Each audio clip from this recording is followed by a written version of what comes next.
Good afternoon and welcome. My name is Howard Nye and I'm speaking to you today as President of the Royal Aeronautical Society, the only global organization serving the entire aerospace, aviation and space community as both a learned society and a professional engineering institution. As such, the Society is independent, evidence-based and authoritative, relying on a body of knowledge going back more than 150 years. It plays a leading role in influencing opinion on aviation and aerospace matters through various means, including its publications, social media profile, and interaction with government, and through an extensive events program. I'm honored to have been invited by the Aerodynamics Specialist Group to introduce this 2021 Lanchester named lecture entitled Separated and Vortical Flow Aircraft Aerodynamics, a Computational Fluid Dynamics Perspective. I'm delighted that you could all join us for this webinar today. Each society named lecture is held annually to honor the contribution to aerospace, aviation or space of a certain individual, in this case Frederick William Lanchester, Honorary Fellow of the Royal Aeronautical Society. In the early era of aviation, Frederick Lanchester was both an inventor and a theoretician driven by the need for a theory of flight that would reduce the guesswork in designing aircraft. His book, Aerodynamics, in 1907, laid down the early foundations of such a theory. With contributions from others, notably Dr. Prandtl of Göttingen, the theory was defined to become the basis for the sleek designs of World War II aircraft. New technology changed that with the increased speed of jet propulsion reaching into the transonic range with non-linear aerodynamics. In the late 40s and the early 50s, substantial guesswork returned to the design of transonic swept wings. Lanchester's legacy, however, lived on with the subsequent development of computational fluid dynamics, or CFD, that could guide designers through non-linear transonic effects. The first Lanchester Memorial Lecture was delivered in 1957 by Dr. von Karman and is now held annually by the Society's Aerodynamics Specialist Group in recognition of career achievements in the field of aerodynamics. So our speaker today is Professor Arthur Ritchie, Emeritus Professor of Aeronautics at the KTH Royal Institute of Technology, Stockholm in Sweden. Professor Ritchie began his career at NASA in California, developing CFD methods for the aerothermodynamic design of the space shuttle, which he later developed and applied to the design of transonic delta wing aircraft like the Saab Gripen, having moved to the Swedish Aeronautical Research Institute. In 1992, he became the fourth holder of the chair in aeronautics, established in 1917 at KTH. During 2006 to 2010, he coordinated the EU project SIMSAC that developed reliable computational tools to compute the aerodynamic database utilized for predicting stability and control characteristics of an aircraft across the entire flight envelope. This work produced a collaborative computational framework that has led to development of a computational tool for the aerodynamic design of aircraft. Awarded the Busk Prize by the Royal Aeronautical Society and the Thulin Medal by the Swedish Aeronautics and Astronautics Society, Professor Ritchie has authored numerous journal articles and several books, the most recent being Aircraft Aerodynamic Design with Computational Software, published by Cambridge University Press in 2021. Professor Ritchie will today present a historical sketch of how CFD developed, illustrated with examples of some of the challenges faced in the design of the first generation of swept-wing fighters, and today referred to as forensic CFD, the search for the likely explanation of the designer's choice for the wing shapes that went into production. The second part of the lecture surveys the capability of the current CFD applied to the aerodynamics of aircraft with slender wings. The cases discussed involve flow patterns with coherent vortices over hybrid wings and swept wings of moderate sweep. In order for this event to be participative and interactive, you are all invited to submit your questions during the presentation via the question box, which you'll see on the right of your screen, and which will be addressed in the subsequent Q&A session. We also value your feedback on the webinar, so please feel free to fill out the feedback form at the end. So now, Professor Ritchie, I hand over to you. The floor is yours, sir.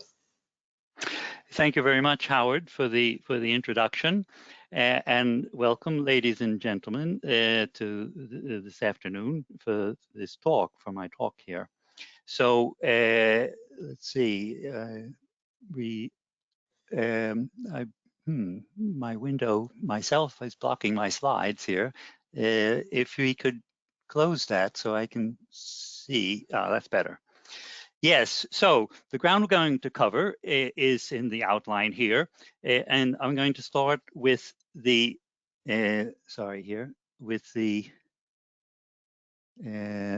people can, why can't, okay. The outline, what we're going to cover here.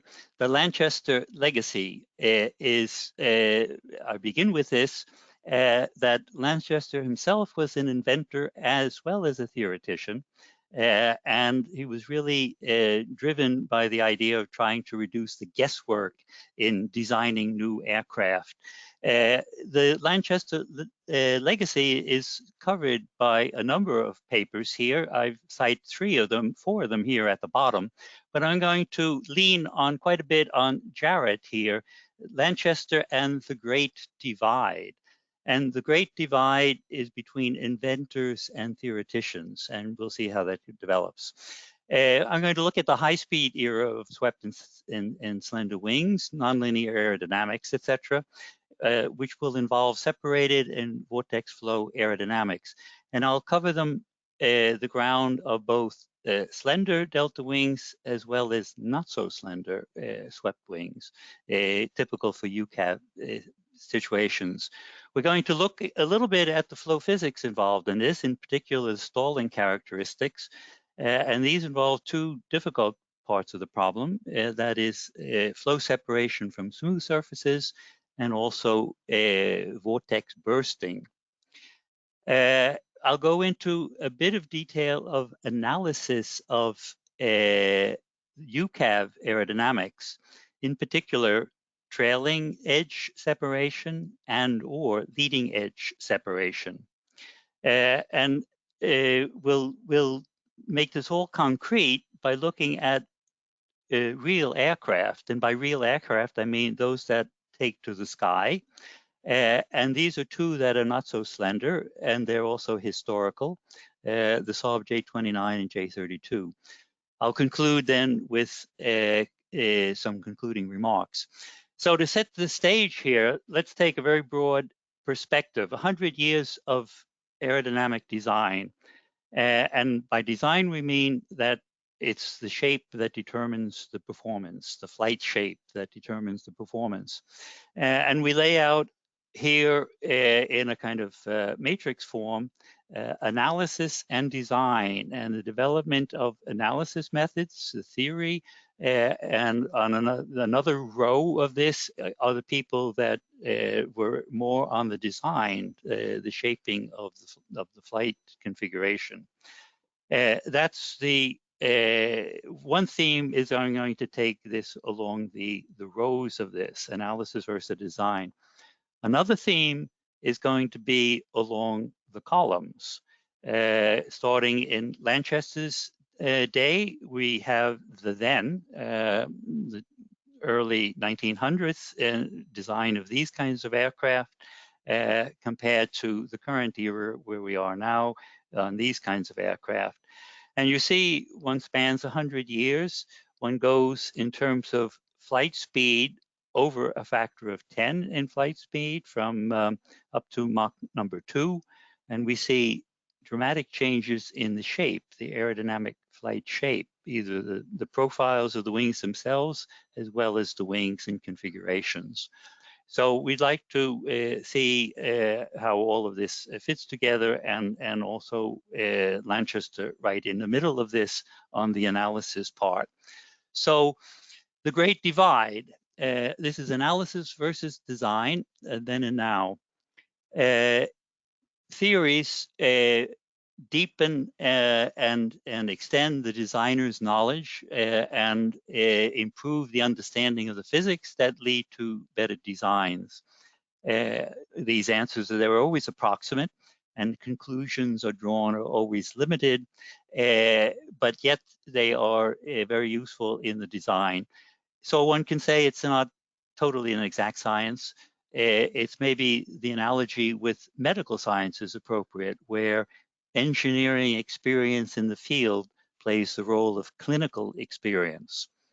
So we can look, if we go back to the 1930s, it was Edward Warner, head of aerodynamics at Langley, who summarized the problem of the divide, that the typical designer has little use for offerings of mathematicians and little disposition to apply this to his own work. The problem is the benefit is greatly using these rules if it could become accessible. And by accessible, he was saying a simple physical explanation or a demonstration, something that will relate to common sense that the designer can sink his teeth into. That was then the situation of the Great Divide. We're still with that today, but I claim that CFD can help this. We heard part of the problem with the gap and how to bridge it is to improve the communication. And it's really communication among people. People on the one side have to respect and appreciate the science of the people on the other side without a deep knowledge of the other's expertise. And we think that CFD can do that because it can present detailed information about the aerodynamics and the flow field. Lanchester, his aerodynamics theory and design. On the theoretical side, he started really with his circulation concept for lift, published this in his aerodynamic book, and all along foresaw the invention of the aeroplane and the critical need for understanding of lift and drag. One can't just rely on experiments only. Knowledge is limited to specific situations, etc. So long before the time that Levin popularized this aphorism, Lanchester was a proponent of "there's nothing so practical as good theory." And after all, his goal really was to reduce the guesswork in design. In other words, find the method in the madness of designing an aircraft. That was from the theoretical side. He was also on the design side in studying a real aircraft. He presented in December 1908 a paper to this society looking at a comparison of the Wright and Voisin type of airplanes in this paper. And it collected sufficient data and put together a consistent account and came up with an intelligent comparison of these two planes. In particular, he made some detailed calculations of what the skin friction would be, but was somewhat dismayed when, speaking with Wilbur Wright, he learned that the Wrights did not really consider skin friction drag to be negligible. Lanchester's comment upon hearing this is, there is evidently considerable scope yet for guesswork. So reducing guesswork is one of his main goals here. Even among theoreticians, there was not total agreement. There was rival theories in aerodynamics, and this is a book-length account of an intense dispute on the airflow and the aerodynamics of a finite wing, given in this book titled "The Enigma of the Airfoil." What it really it comes down to is that the acceptance of the Lanchester-Prandtl circulation theory by academia came very slowly, like it took over 20 years to be accepted. And the argument came down to the explanation of the flow of air around the wing. And the dispute really hinged upon two different traditions. One is the Cambridge tradition of mathematical physics, which was seeking understanding and a theoretically sound basis, etc., all to obtain this fundamental understanding. So, for instance, they would look at the airflow past the finite wing and see that there was a shear layer shed from the trailing edge. There would be tip vortices that would roll up, a picture something like this. The Göttingen tradition were stronger in applied mathematics, the emphasis on applied, where they were also looking for understanding, but also for solutions to practical problems. So in their tradition, they looked upon this and saying, well, I can't solve this problem, but if I simplify it by saying, instead of a shear layer, we'll model this as a vortex sheet, and it won't roll up, it will be a plane, etc., and I'll represent it by a series of horseshoe vortices. One can come to in some sense, a closed form solution. So the differences in these two approaches, intense dispute. And I think it was summarized well by G.I. Taylor, who's saying in 1919 that when he went back to Cambridge, he was going to bridge the gap between Lamb and Prandtl. This dispute was not really resolved until the experiment, and the Royal Aeronautical Society was actually instrumental in bringing about this experiment by Fage and Simmons. And it's published, and the title of the paper and its source is here. But it was an experiment, and here's a picture of the experiment where measurements were made on the circulation at the mid-plane and in these planes behind the wing. And the end result was that the Prandtl, the Lanchester-Prandtl theory was verified. The Cambridge School accepted this theory with reservation, saying that there was some increased empirical knowledge, but all of the answers were not in. In particular, one had to posit the solution or the existence of a trailing edge sheet. What we say today is that all models are wrong, but some are useful. And definitely the lifting line theory turned out to be a useful one. The takeaway on all of this is the crucial role of an experiment for validating theory.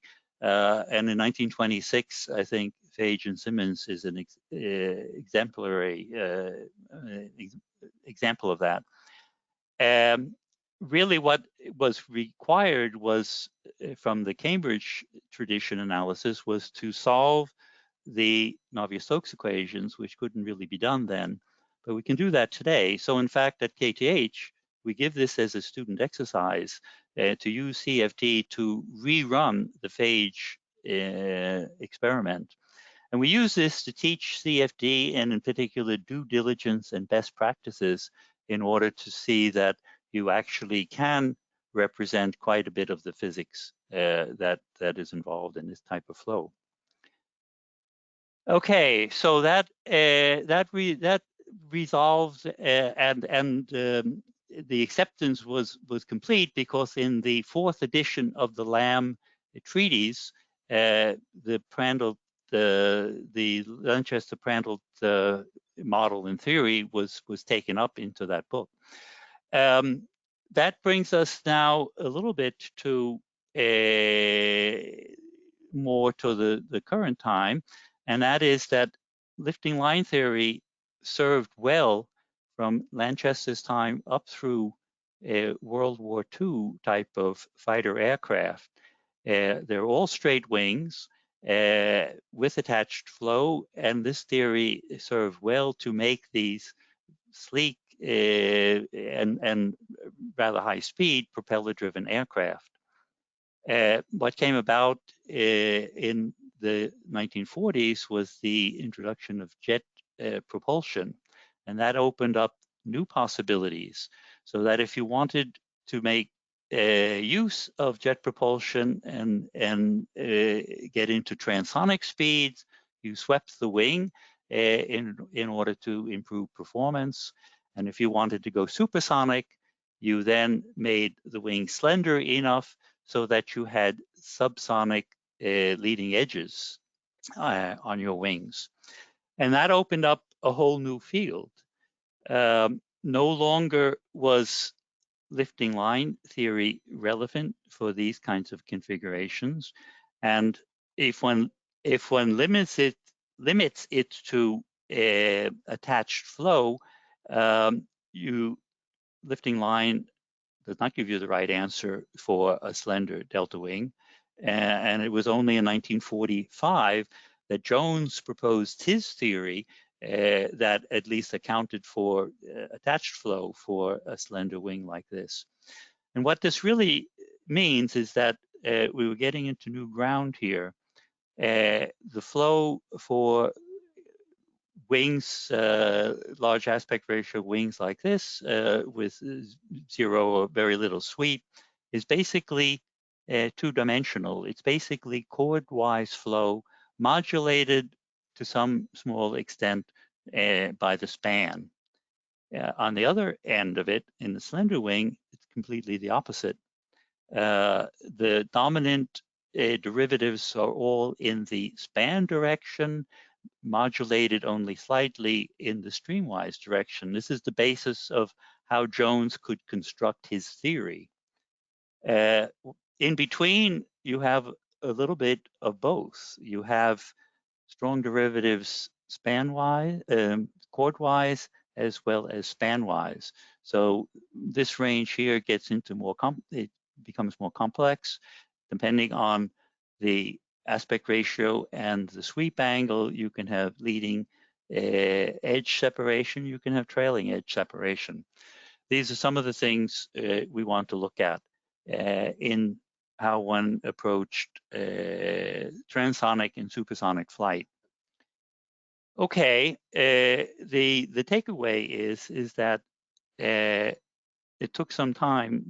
There was no theory. No theory for this nonlinear aerodynamics, shock waves and vortices, and we had no theory for predicting these kinds of nonlinear flows. So that brings another broad perspective slide here to bring in this. How did the theory develop, and what were the driving points? And there's two aspects here: injections of new technology.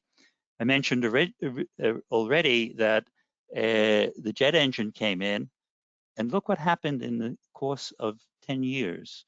So from roughly 1945, 1948, if you want to say precisely, to about approximately 1955, in the course of 10 years, aircraft went from below a subsonic or transonic speed, subsonic, 0.5, if you will, up to Mach number 2. And the three aircraft I list here are the three Swedish ones, the J-29, 32, and 35, that achieved Mach 2 flight. 1955, it was in the air. Other plane, I could have just as well put other planes in here too. All of this was done before there was a development of theory for the nonlinear aerodynamics. One could almost say, is guesswork coming back? But you should hesitate on that. In fact, it was not guesswork. It was very, very substantial engineering know-how, a remarkable engineering that took place here. Okay, the other injection of technology at the same time, approximately, was the computer.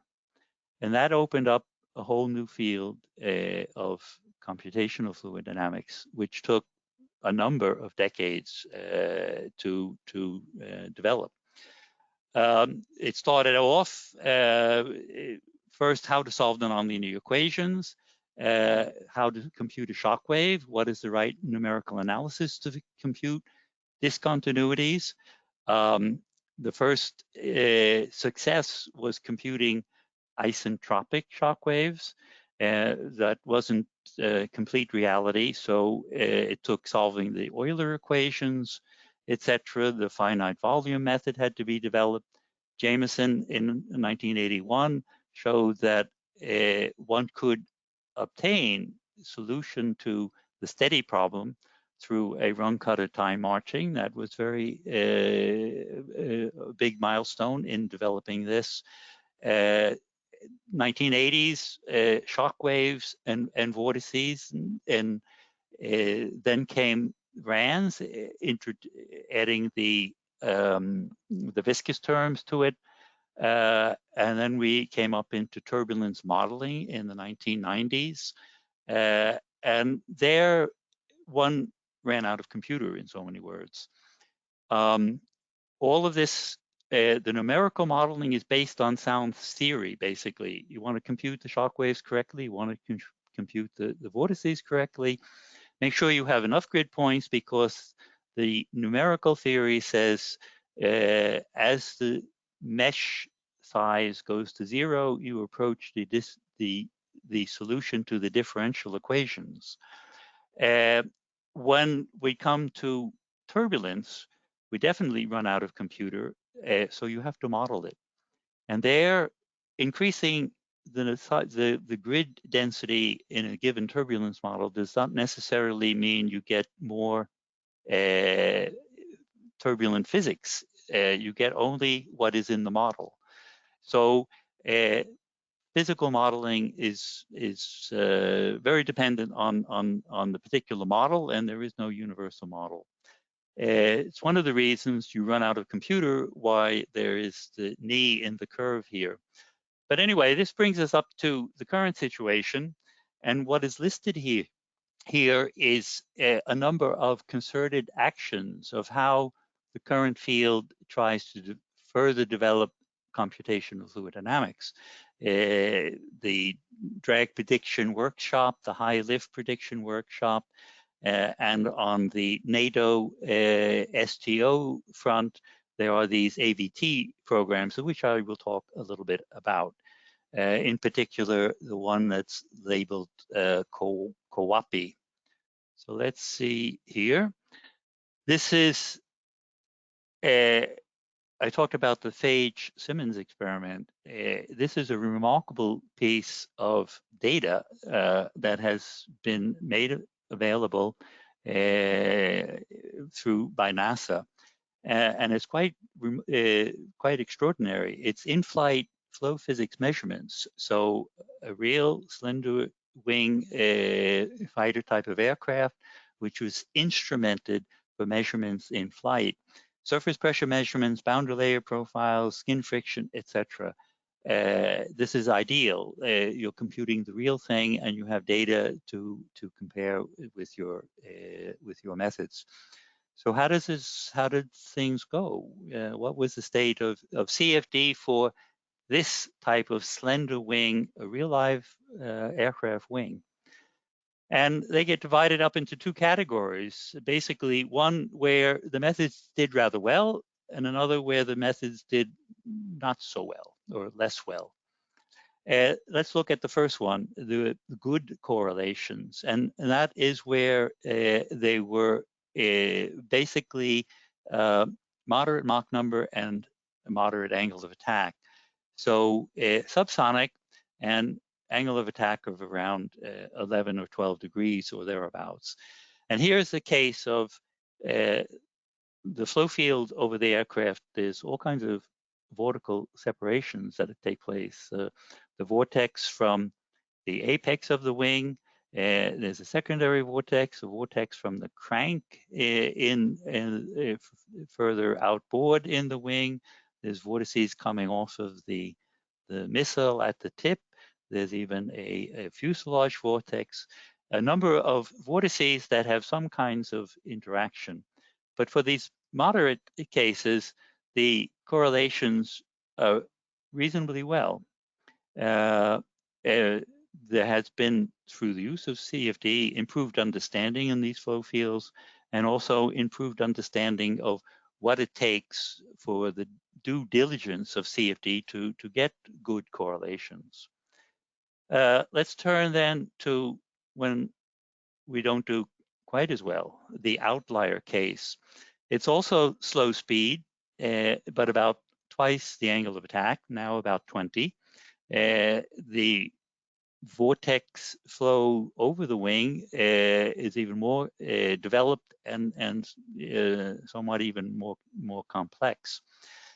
This is a result from Langley in now it's COAPI 2 the program. COAPI 1 identified the outliers. COAPI 2 then focused on these outliers. And here in this work, it was a considerable effort at grid refinement, and it's over a factor of 10 in refining the grid, increasing the resolution. And if one looks along this line here, this chordwise line, one sees that there isn't too much sensitivity in the grid resolution, and at least one can say that perhaps this is a substantial or a reasonable grid for getting this kind of calculation. What one sees, however, is substantial sensitivity to the physical modeling. On the left here, we see running the K epsilon turbulence model, we see a secondary vortex. And throughout all of this grid resolution, if you run the Spalart-Almaris turbulence model, you get no secondary separation. So this points up the issue of modeling, turbulence modeling, and what this means. And it points out the fact that it seems to be more sensitive and critical on smooth surface separation. No sensitivity on this leading edge, which are reasonably sharp here. Okay,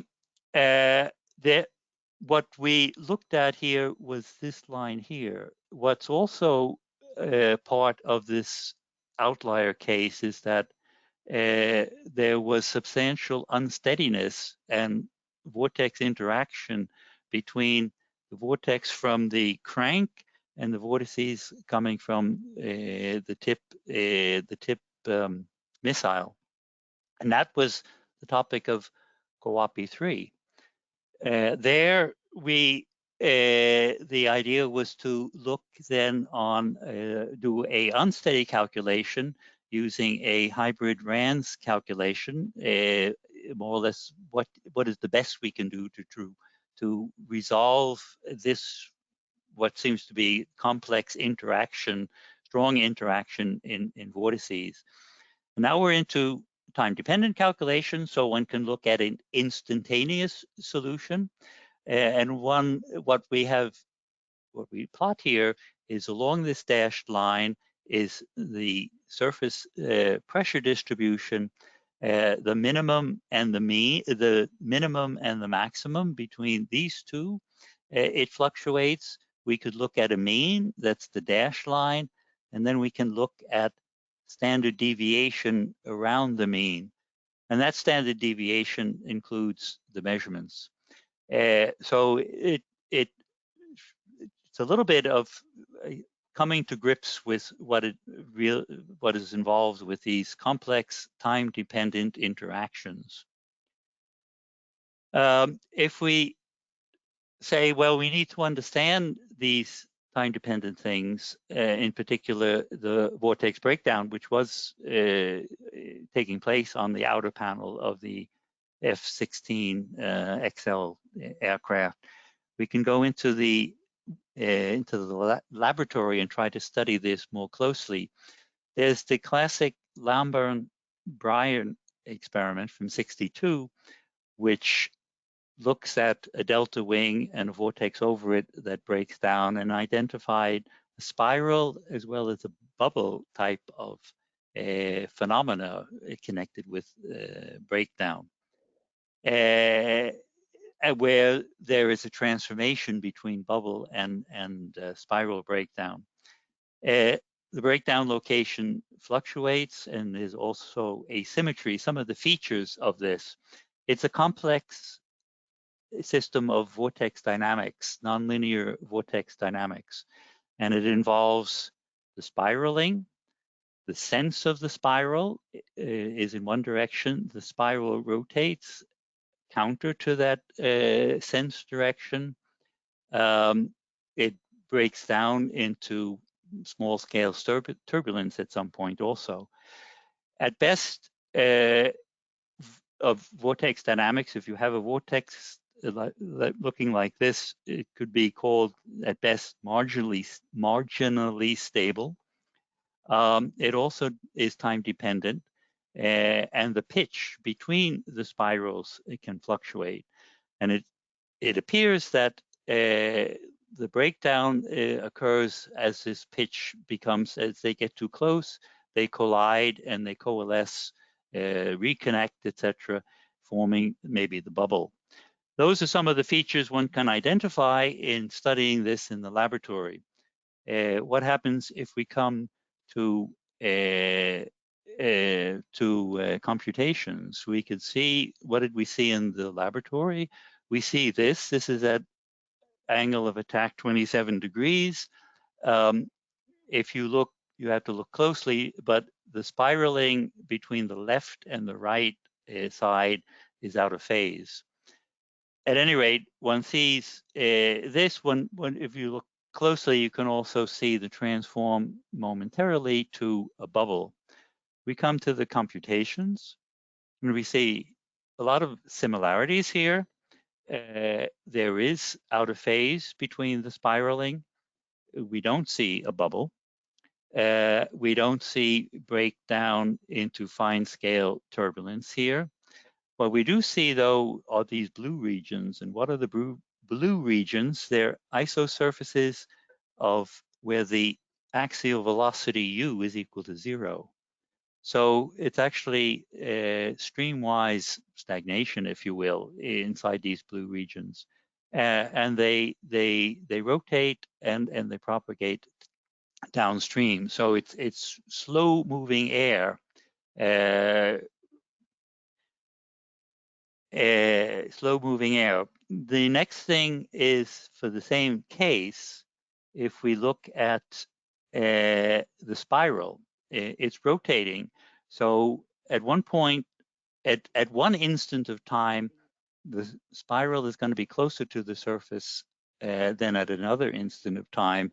And this is going to give unsteady surface pressures, leading to unsteady, oscillating normal pressure coefficients, normal force coefficients. So that's an explanation of this, and there's also a phase difference there. If we increase the angle of attack for this case, we see further asymmetry taking place between the left and the right.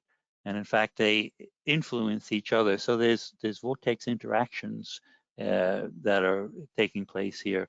So complex physics, vortex dynamics, that will take more grid points than what these calculations that I've showed you are required. Time dependent. So you might ask yourself, did the pictures I showed you, were they time accurate? What kind of temporal resolution are we talking about? Well, there's one way of testing that or verifying that. It's part of CFD due diligence, is to say, what is the sensitivity of my time step? So you could make one calculation at 2.5, 10 to the minus 4 times for a delta t. You get the red. have that time increment, and you get the green, substantial sensitivity in amplitude difference and phase difference. So no, you haven't reached temporal accuracy yet. You can then have it again to get the blue, and then you see that the blue is reproducing the green rather closely. So then you might say, feel confident that, well, this is probably time resolved now. And I would say that it is, but I would caution you only to the extent of the space grid. If you then would reduce the spacing in your space grid, you will get more scales in the vortex dynamics. You will get more phenomena. There will be more time scales. You would presumably need even a smaller time step to time resolve that finer grid. And this is a demonstration to show you that it's not so hard to run out of computer in solving these time varying, time dependent vortical flow problems where there's a lot of small scale phenomena that needs to be resolved. Okay, that summarizes a little bit of the flow physics, looking at from the slender wing aircraft like the F-16. What about not so slender? This is coming back in the form of UCAVs, the X-45, the X-47, an example of what a typical UCAV might look like is something displayed in this figure in the lower left. NATO STO has studied this in detail with a configuration called SACON, and they studied it in two programs, AVT 201 and also in AVT 183. It's a fairly complex wing surface. The inner root is rather thick with sharp edges. This section here, it's rounded, and the tip section becomes smaller leading edge radius with substantial twist washout. And this has been studied for its aerodynamics, and one sees challenging stalling characteristics in such a configuration. If we look at the pitching moment versus the angle of attack, up to around 10 degrees or thereabouts, it's linear, no problem. But after that, it's rather highly nonlinear. And what's taking place is just at about 10 degrees of angle of attack, a tip vortex is starting to form here. And as you go up, this has effects on its pitching moment. As you continue up an angle of attack, the tip vortex starts moving towards the apex. There's an apex vortex that starts peeling off the leading edge, that starts moving down towards the tip of the wing at around 17 degrees, or I think it is 17 degrees angle of attack. These two get sufficiently close together and interact rather strongly. Big swings here. And at 19 degrees, they interact so strongly that there's vortex breakdown, massive tip separation, and pitch up. Challenging to make, challenging for the flyability of such a configuration. The surprising thing is that this is not a new problem. In 1955, Lundberg presented a paper to this society, Royal Aeronautical Society, and he showed this picture.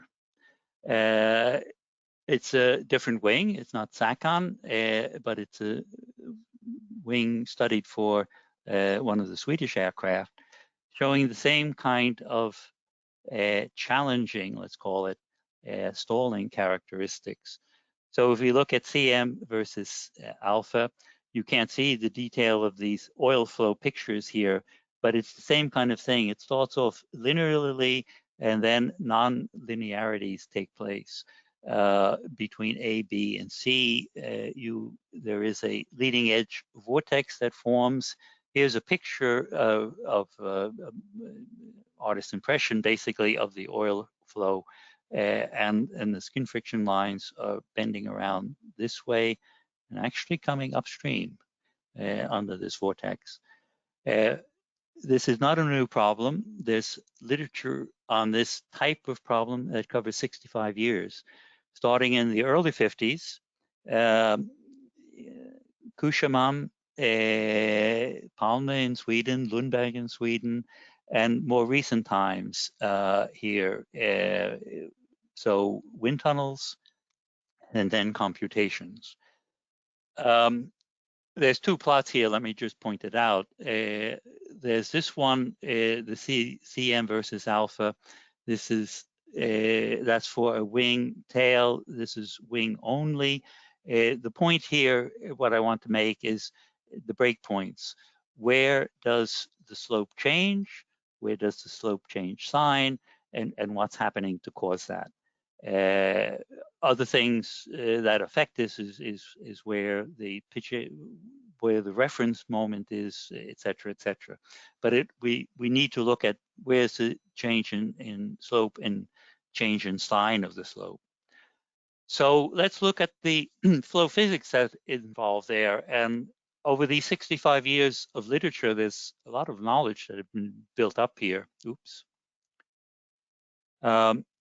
Here is this is from a Langley report from the early 50s, and it's categorizing leading edge radius versus sweep angle, and it's coming up with an empirical boundary here between these. And that is, if you have larger leading edge radius and lower sweep angle, your swept wing will be basically trailing edge separation. All swept wings have problems with tip stall, and that's what's showing here, but it will be trailing edge separation. On the other side of the boundary, sharpen up a sharper leading edge radius, etc., higher sweep, and you will get leading edge separation, where we saw an apex vortex and also a tip vortex developing, as we saw there. How do we understand this? Paul Hamus wrote a very nice paper discussing this, and I use some of his material here. He was saying, well, let's look at thin airfoil leading edge separation on an airfoil basis. So as you approach stall, you may get a laminar separation bubble that reattaches turbulently. As you approach stall, then it may re-separate as a turbulent long bubble. You then add sweep to this, and you get then the three-dimensional aspect of this. And on certain conditions, you can then this separated flow can develop into a leading edge vortex. There's the name Ramshorn vortex that was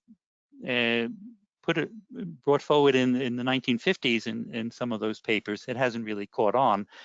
I think the idea behind Ramshorn is they're not too straight. There's bending here. It may separate from the leading edge, but it doesn't follow the leading edge all the way. Here's a summary from one of the Langley papers looking at the stalling characteristics of the wing.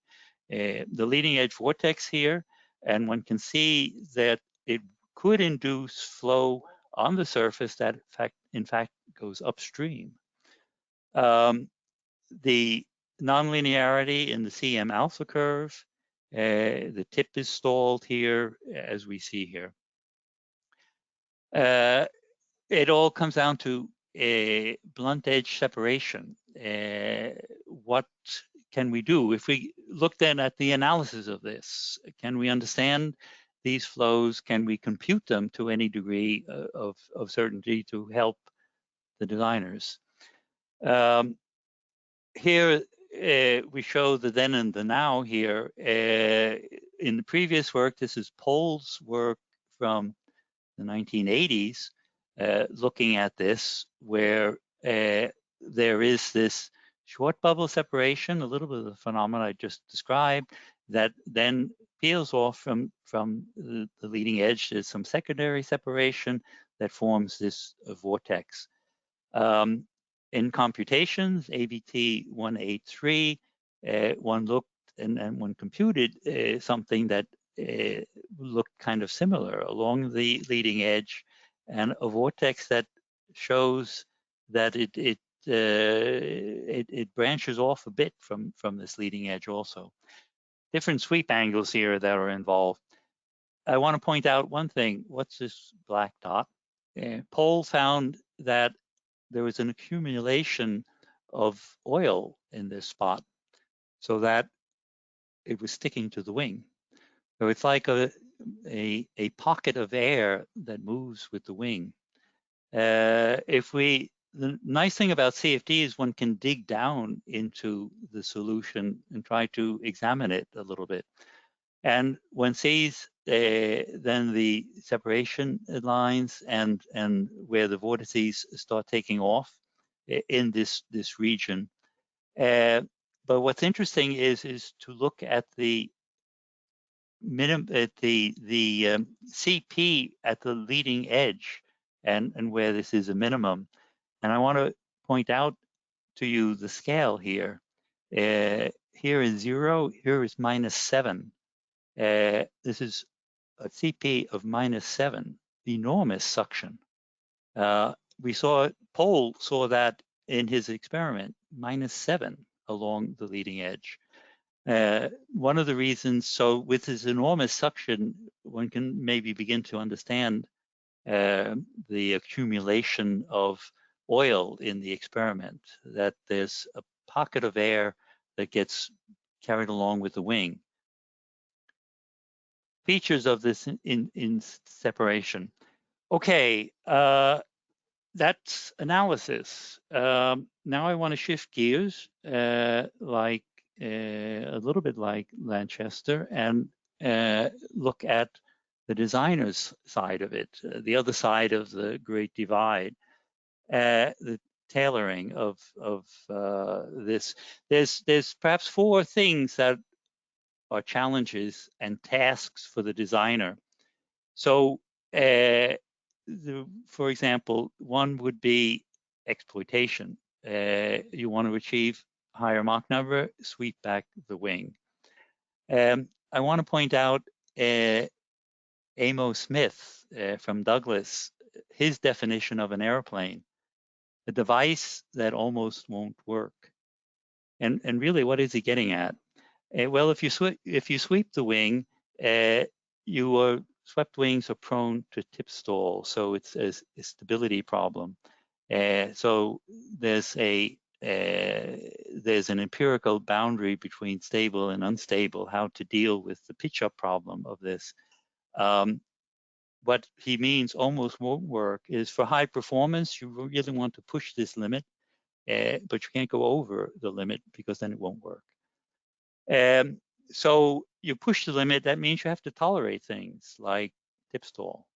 And now another quote that I'm kind of fond of is George Shahara, who said, applying sweep back to aircraft required extensive development of new concepts for many design details, needing special and different tailoring of details.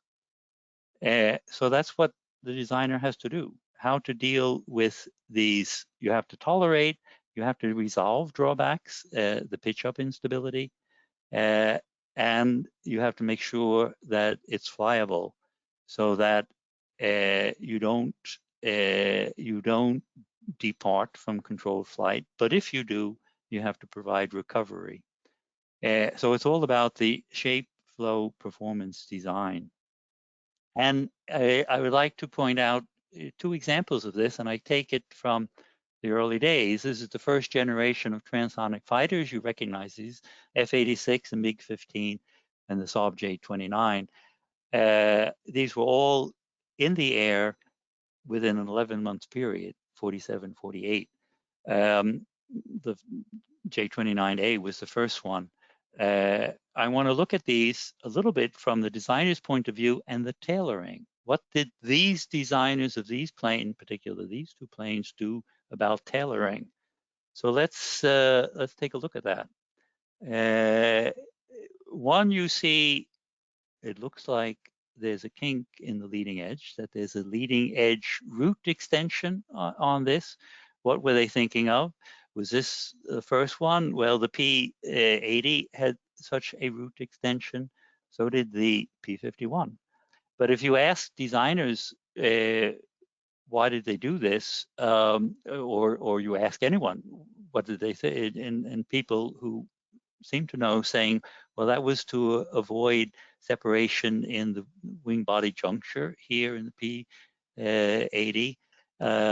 I asked somebody else close to North American who thought this was done for more volume for providing the landing gear. What about the J-29?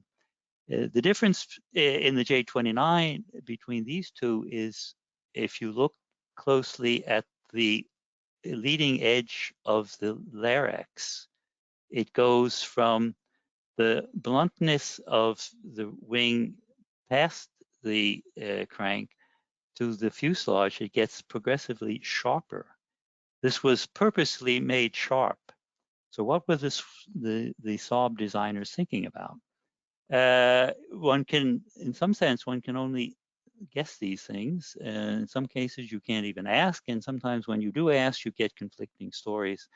So what I'm saying is, well, one can do some detective work with CFD to try to answer these questions. Try to reveal what the designers actually had in mind here. I call this forensic CFD. And what's good is that you can play games here. You can put on the larynx. You can take it away in a CAD model. You can put on a sawtooth plus a fence, or take it away. Okay. So what about the larynx? We have on the upper surface we have with larynx, and on the bottom surface without.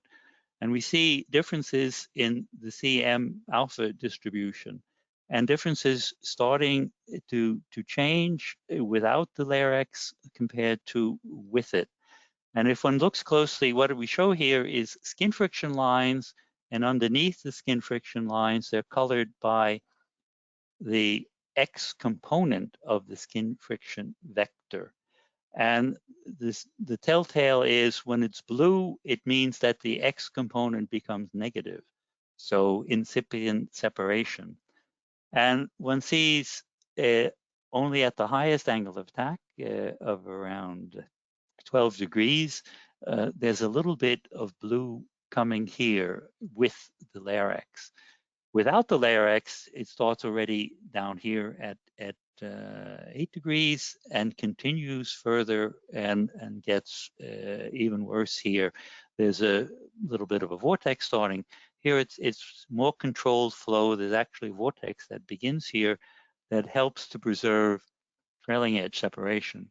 So that's that could be one conclusion of why the Saab engineers made their larynx particularly sharp. How does the J-29 wing actually work? We just showed you about how the larynx works here, and this is a sketch of oil flow experiments. It maintains flow and separation for the flap. It provides good control authority on the flap. What about outboard with the aileron? What they did on the J29 is they added a leading edge slat to control that. That was similar to what was done on the Messerschmitt 262, ditto F86. And here's a NASA description of how leading edge slat helps to control this. Unsteady flow starting, separated flow, and it tries to, at least it maintains attached flow out here on the aileron. So it extends it improves the stalling characteristics substantially. Okay, that was the J29A wing, what it did for the outboard flow and problem of stalling. What about, is there any drag at high speed? And it actually improves, it reduces, saves 20 counts of drag at high speed also. Then there is another thing, you couldn't see it from the picture, but the J29 is rather unique. There is a case of that the J29, I think, almost different from all the other planes, the Messerschmitt 262 and F86. The J29 has a thicker tip than root. It's 10% root, 12% thick, kind of opposite. F86 has a thinner. So what were the designers thinking of? We can read the project managing engineer Breesing said thicker tips obtain concurrent shock stall buffet across the whole span. There, I think he was thinking of the tip is going to stall, making it a little bit thicker, may prolong that so that it stalls at the tip at the same point. Structural designer said it improved low speed performance. I think he was thinking of the weight also.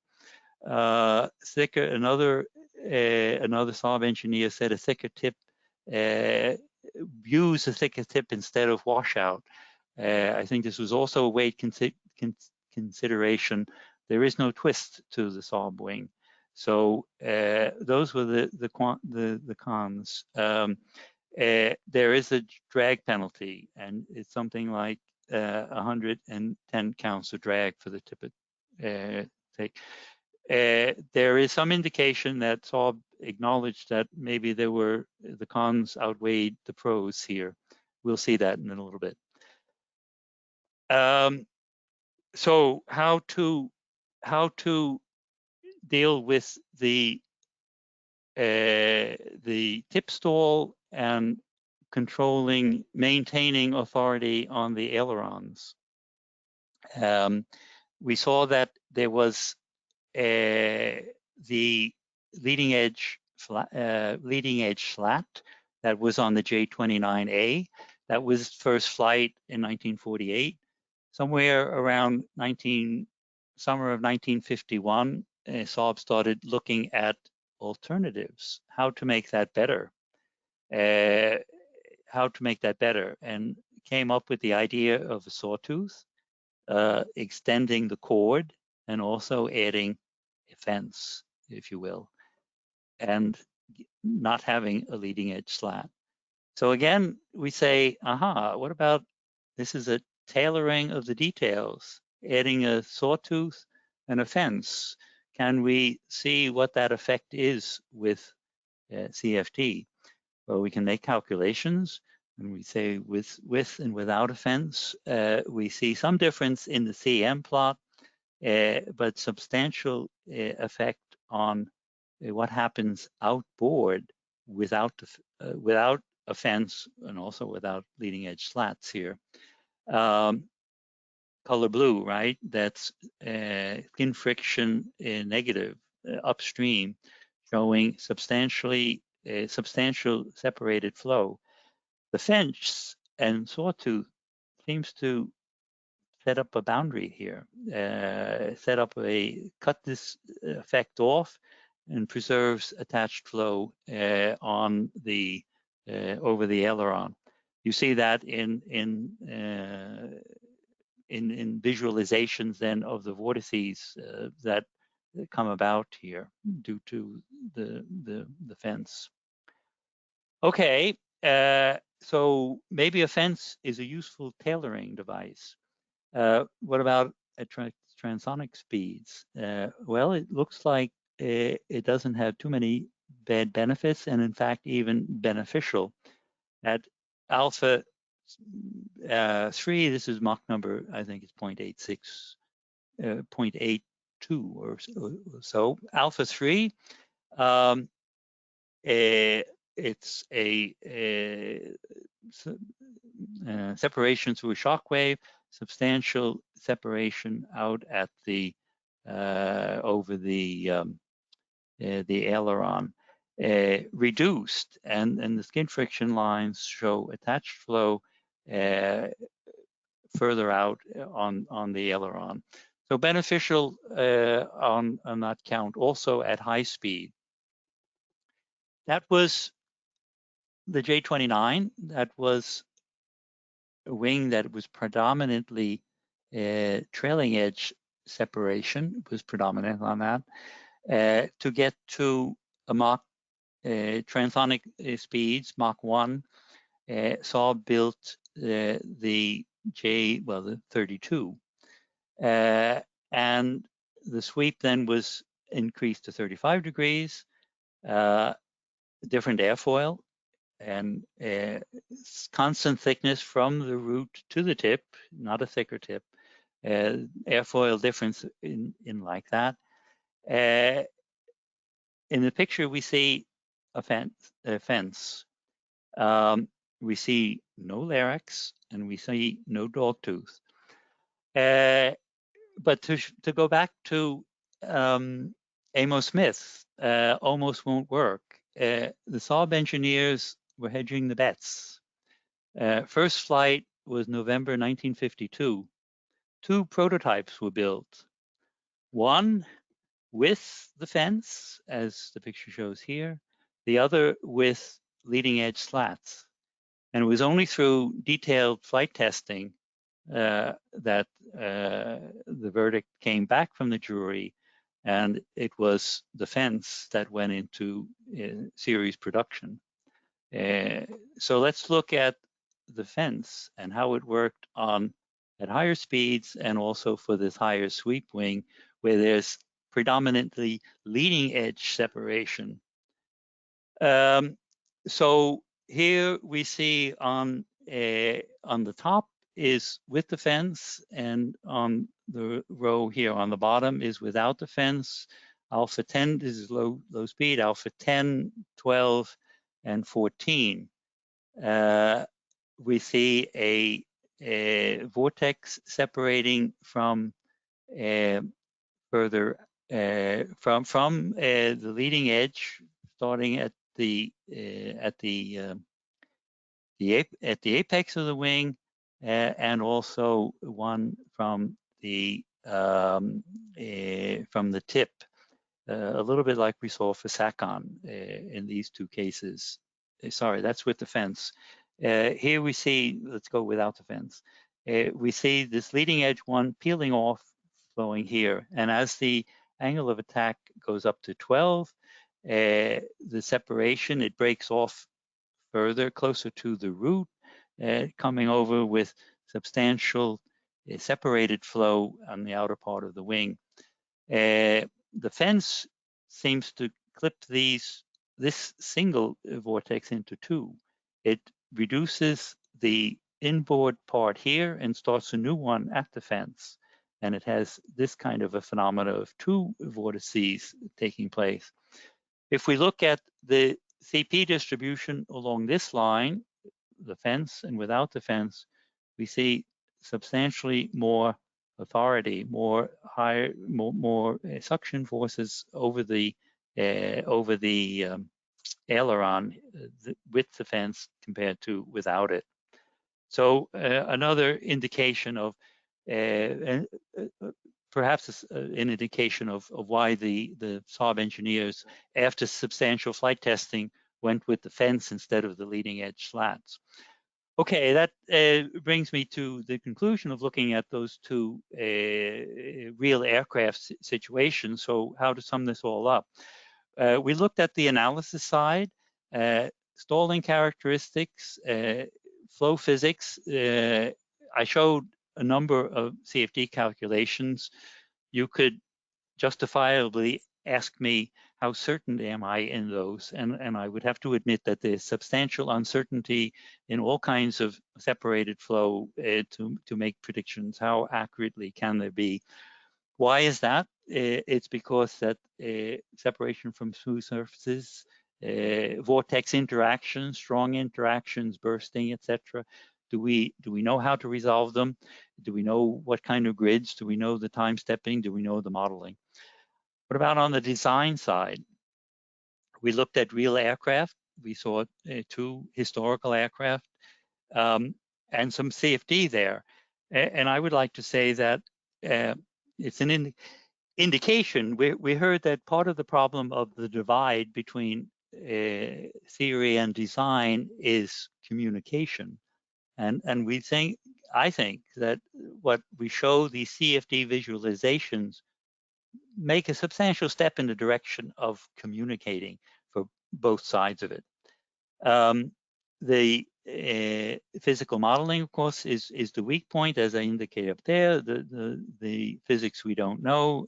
Can we get the separation right, et cetera, et cetera. So where does this all wind up with? All models are wrong, but some are useful. So who decides if they are useful? I think it all is in the hands of the engineer, the designer engineer. Are these useful? It's the designer who has to decide that, and the designer who has to take the risks too. How much uncertainty is involved in this? Is it the right choice? You know, you make your good guesses, make the tip thicker. But maybe that turns out not to be such a good idea. Implications of limits of so the designer has to definitely be in the loop and to assess these uncertainties and these risks. What does that mean if you put the CFD inside an optimization loop? The mathematics of the optimization doesn't know what the engineer knows. So it's going to make decisions based on some of the uncertainties that is involved in the CFD. So uncertainty is a big issue, in particular with design and optimization. And with that, I will conclude my talk. Thank you.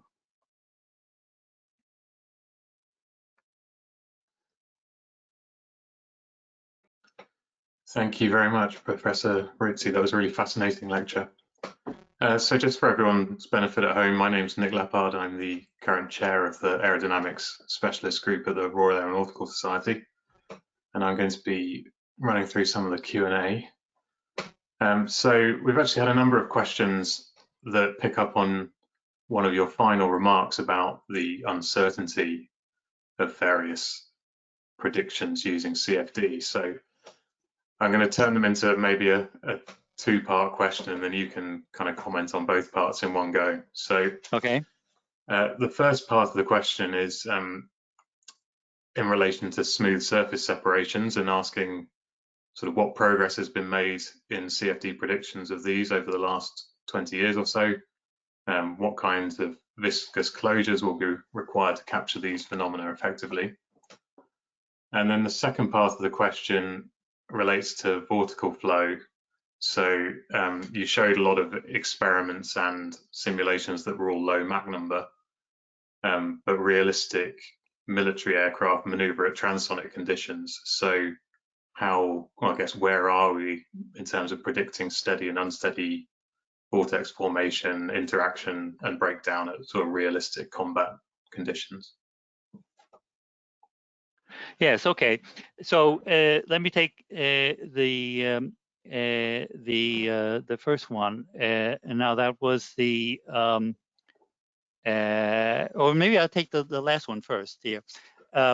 Okay, it went fast, and we actually did some computations at high speed for the J29, but it's a good point, and it is more complex. It was brought up.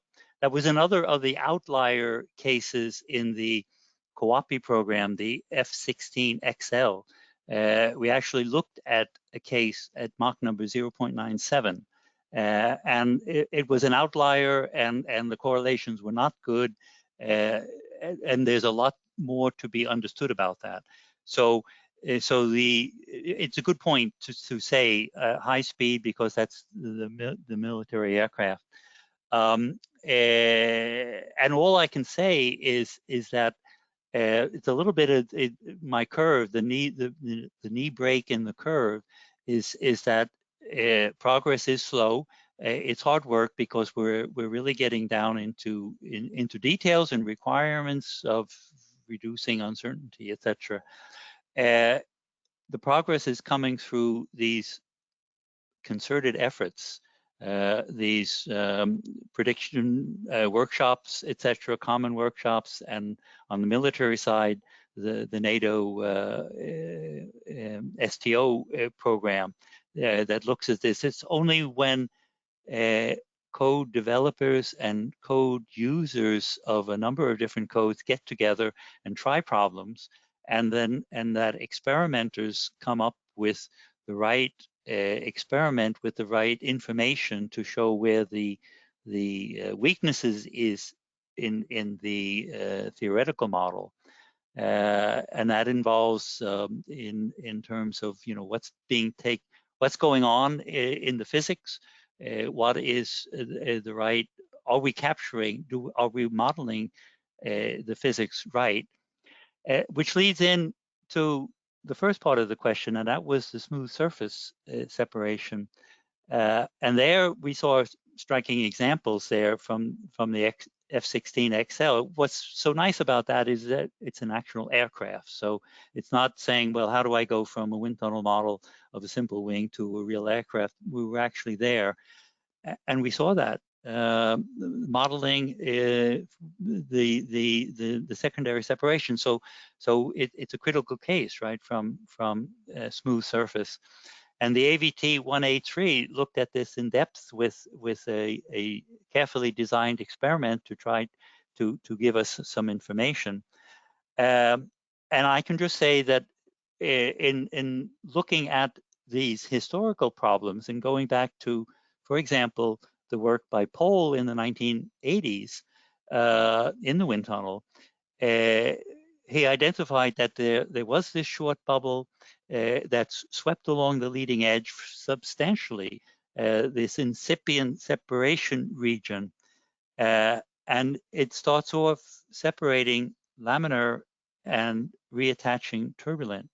So what this kind of makes me think is that, do we need to have transition in our modeling in order to get smooth surface separation right? I don't know if that's the answer. I'm just saying that seeing this from Pohl's experiments, the action of how this, in his case anyway, the vortex develops from a small short bubble separation along the leading edge, makes me think that this may be suitable. I think what I'm trying to say is there's a lot of things we don't know and understand yet that need to be sorted out, and we need to do that together with good experiments. Okay, that's absolutely. What I yeah, no, that's fantastic. I guess I just wanted to follow up on that a little bit with, I guess, vortical flow in particular. The promise is, well, certainly over recent years, of unsteady methods or scale resolving methods has always sort of been held out there as kind of the solution to that problem. But I think you talked a bit about computer size and running out of computers. Those things are still really not a practical design tool. So what do you see in terms of prospects for improved RANS models, for example, that might, I guess, bring some of the physical resolution that you get from unsteady methods to kind of more pragmatic design tool? Yeah, I think maybe that's part of the big divide also, is that another aspect of it, from what I see, and you know, I have good contact with the people at Saab, etc.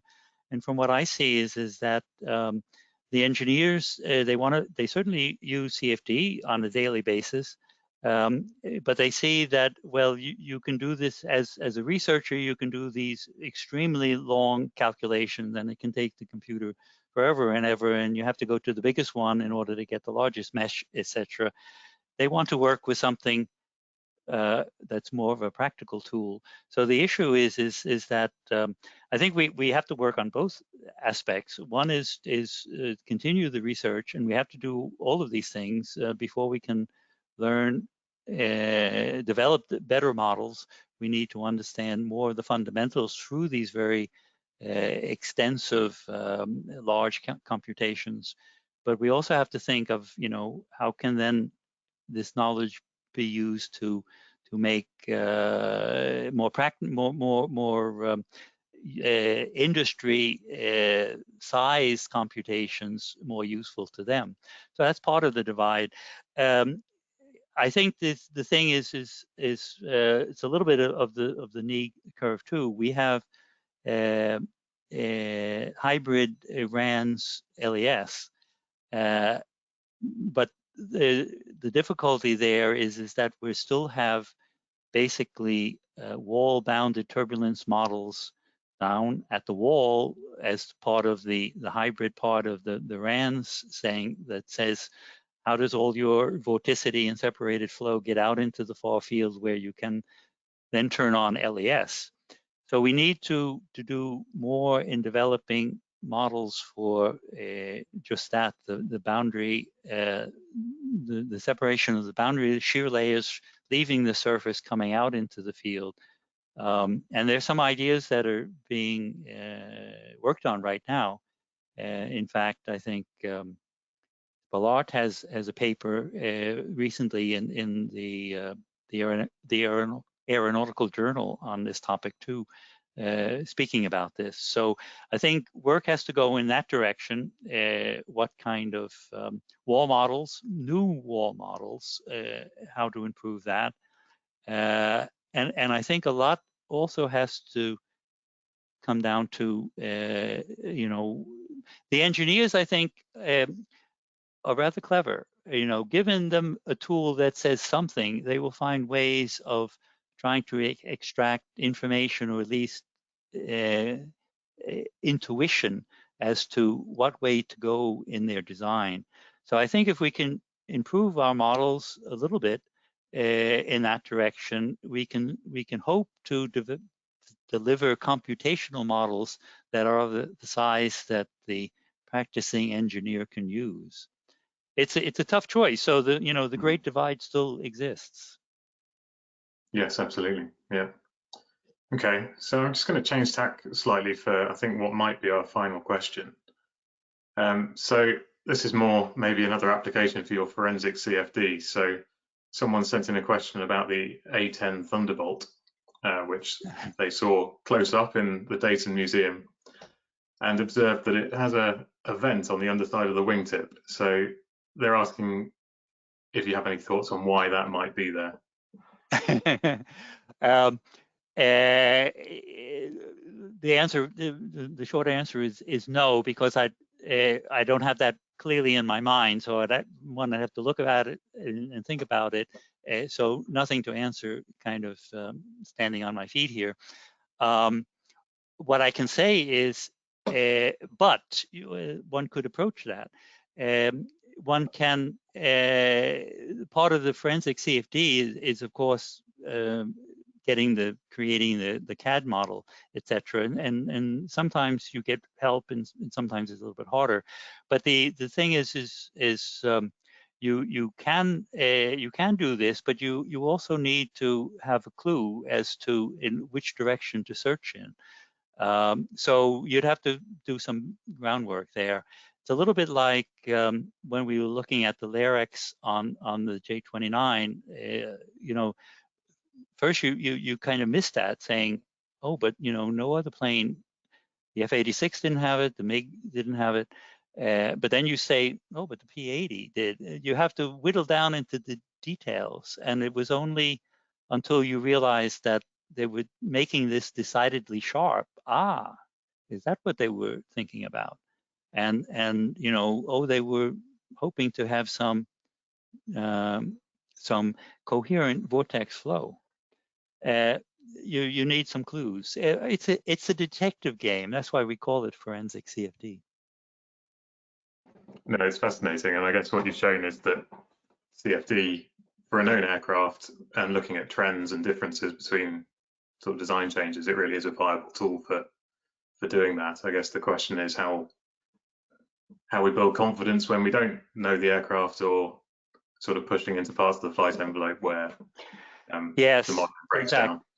Exactly. That was going to be my my claim to credibility, was to say that okay, you know, I can't say that, you know, I don't have uncertainty in this, but the pictures, the CFD visualizations I showed, I wasn't saying I was designing a fence. I was saying the Saab people designed the fence. They chose the position where to put it, and they chose its size. So I wasn't using CFD to design it, you know, make it a little bit bigger here, put it a little bit further outboard, et cetera, et cetera. No, it was where it was. And then I was just looking at its effect. So that certainly is an easier problem.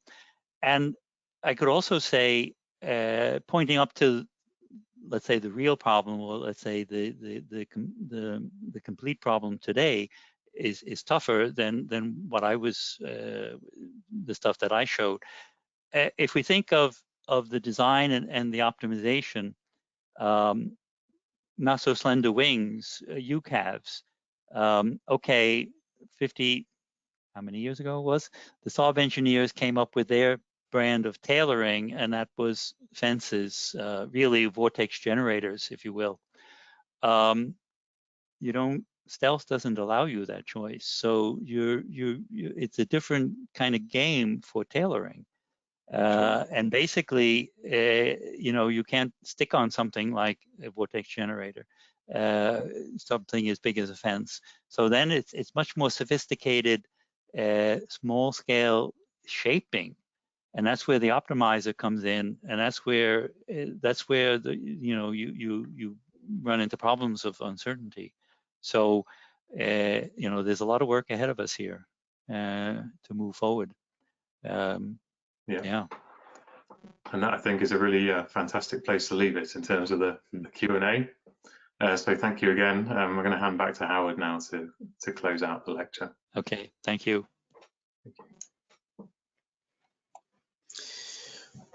Well, I'm just going to give a vote of thanks now. I first of all wish to thank the Society Aerodynamics Specialist Group, in particular Nick Lepper, the Society Group Chair, the Specialist Group Chair, for organising this 2021 Lanchester named lecture and for allowing us to participate all online. We're continually aware of the dedication and continuous engagement of all our members of our specialist groups in contributing to the Society's vision, namely to continue to be recognised as the leading professional community and independent source of knowledge in aerospace, aviation and space. But our main vote of thanks this evening goes, of course, to Professor Arthur Ritchie, Emeritus Professor at KTH. We sincerely thank you, Professor, for sharing this very interesting insight into the role played by computational fluid dynamics. In fact, it's a three-way game. There's the engineers inventing devices and new changes to wings and so forth. You are there to analyze and to try and influence how they take their approach, because in the end, it's not always possible to determine the effect of what they're doing in flight. They may detect something, but you are there to actually interpret what their inventions are doing. So this is a very, very interesting challenge with so many parameters to handle. But I think there's a wonderful lecture you've given us this evening. Very, very interesting, very useful. And we thank you also for taking the time to be here with us this evening. So having said that, I'd like to thank also our online audience. We had over 130 people participating in this lecture. And we thank you all of you, for continuing to support the Aerodynamics Specialist Group events. And we look forward to your participation in our future events. So as we draw this event to a close, I once again thank you, Professor Rizzi, and I wish you all a very, very good evening. Thank you.